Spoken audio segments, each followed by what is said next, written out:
Daily beloved brethren in Christ, loving greetings to you in the Prince of Peace name of our Lord and Savior Jesus Christ. Today, December 13th, 2025, Saturday, Holy Trinity Church Ministries presents Daily Manna. Today's subject, a labor of love.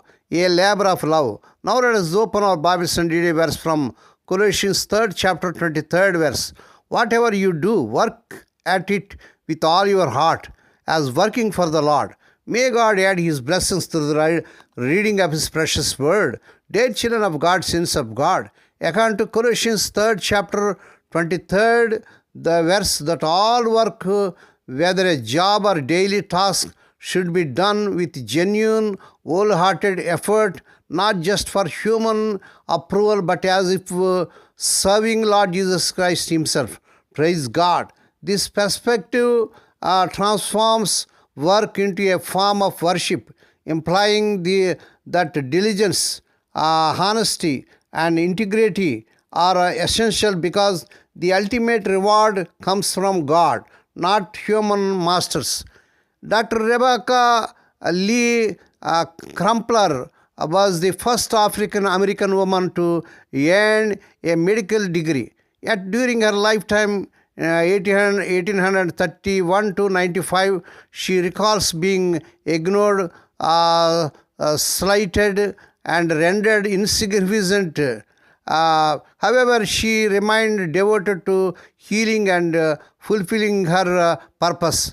Crumpler affirmed that although some people might choose to judge her based on her race and gender, she had always have a renewed and courageous readiness to go whenever and wherever duty calls. And that she did, praise God. She believed that treating women and children and providing medical attention for freed slaves was a way to serve God. Sadly, she didn't receive formal recognition for her accomplishments until nearly a century later. There are times when we will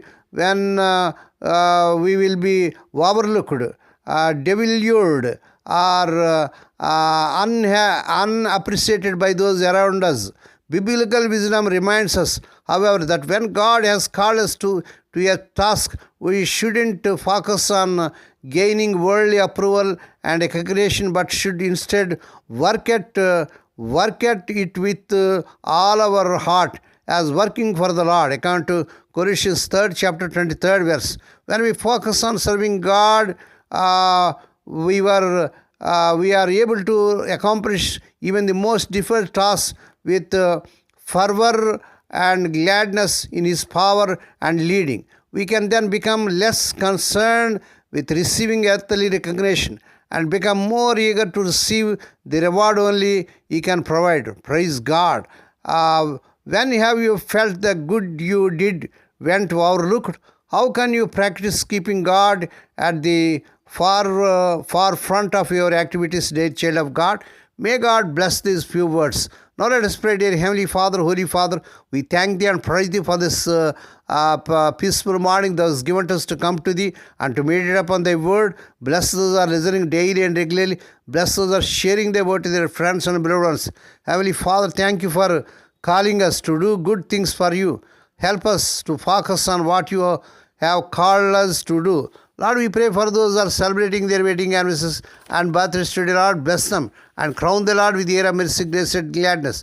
Perform a new thing in their life. Fulfill their heart's desires. Lord, we pray for the sick and suffering. Lord, touch them, heal them, because with Thy stripe Thy people are healed. Lord, we pray for those who are in great agony because of the loss of loved ones in their family. Spirit of the living God, that the God of our comfort them, console them.